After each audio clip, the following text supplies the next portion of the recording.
Learning is pretty much like breathing for the really early ages. For life, really. My daughter, yeah, both of my daughters, every day they learn something new.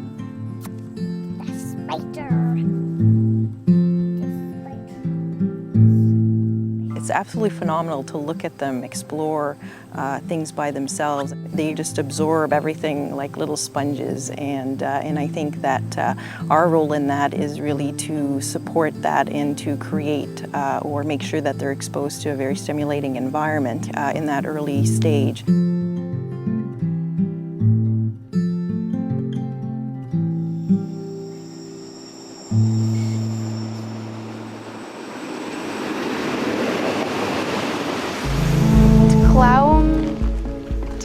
To klasa pin is we're picking choke cherries today.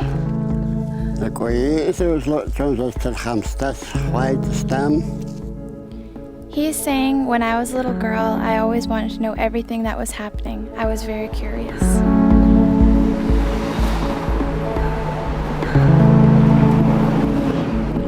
When Bhavna first came to Canada, she was about 3 years old, and she was very keen to learn things, starting with arithmetic, to learning English, to learning about geography. And she was just picking up things like any child at that age would. I was blessed with parents and grandparents who always encouraged our education and encouraged us to learn new things, whatever they may be, and they showed us that by example. When I get out of school, what am I going to do? Probably work, accumulate some funds. I plan to go to university, but I'm not sure what I want to study. Probably get some work, make some money, and then go to college, own my own business. When I get out of school, I want to be a firefighter. I have no clue what I'm going to do when I'm outside of high school.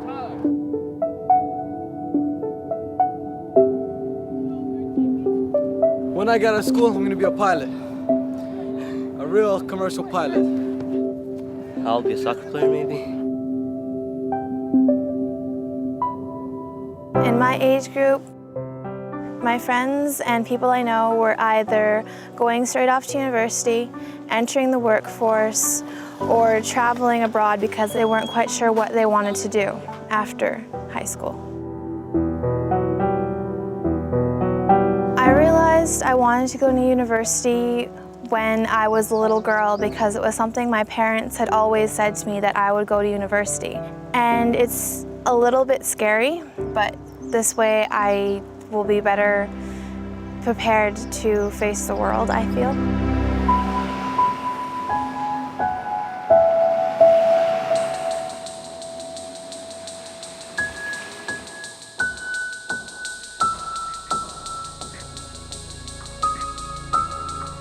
I'm working as a hospital orderly, and it's great work, but when kids come along, you get put into a state of flux and you start reassessing the things that you really want to do. And I'd like to stay home with the girls as much as I can. And so I'm kind of searching for things that I can do. It's just a matter of finding my niche and working through that. My dad graduated from high school and immediately went to get his journeyman certificate in carpentry. And he did that for a while until the carpentry thing just wasn't working out for him anymore. And so he took some courses and then was able to get an office job, which he's enjoying for the moment, but I think he'd like to do some upgrading and get another job.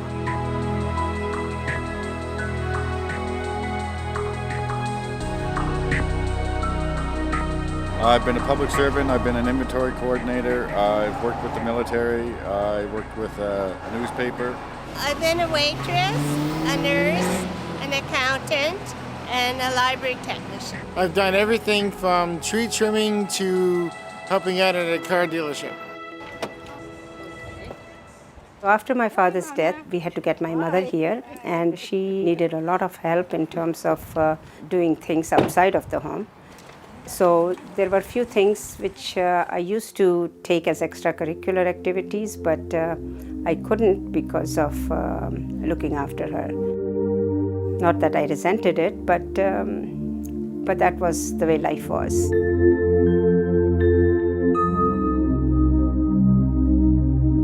Because I have to be staying at home, I have a huge selection of books, and that's where basically right now my learning is coming from.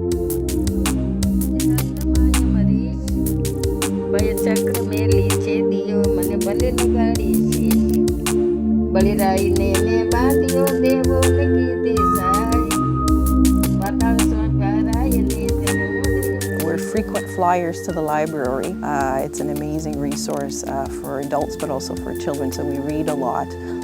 We also do our learning outdoors, and I would have to say that the internet is absolutely amazing now in terms of a resource. Even just to be able to go on the internet and look things up, and so there's an amazing resource there.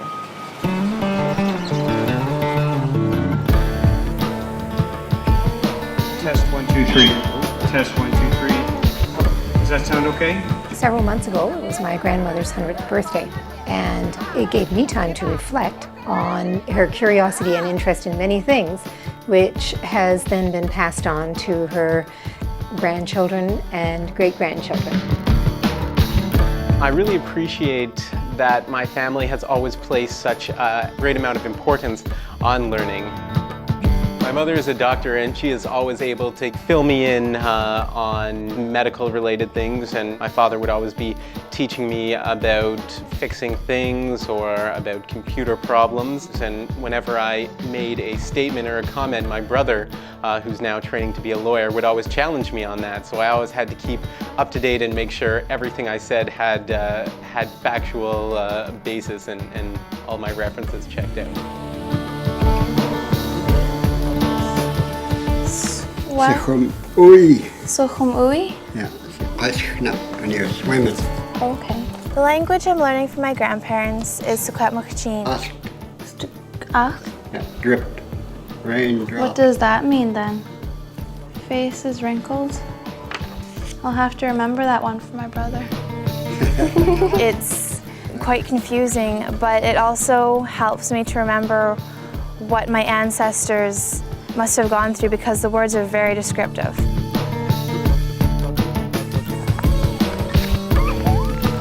I've been noticing more lately that a lot of the views that I was taught as a child, I'm really noticing how much they've stuck, and how similar some of my views are with my parents, much to my own surprise. Yeah, there's a lot of very meaty quality things that my parents taught me, and I want to pass those along to my children.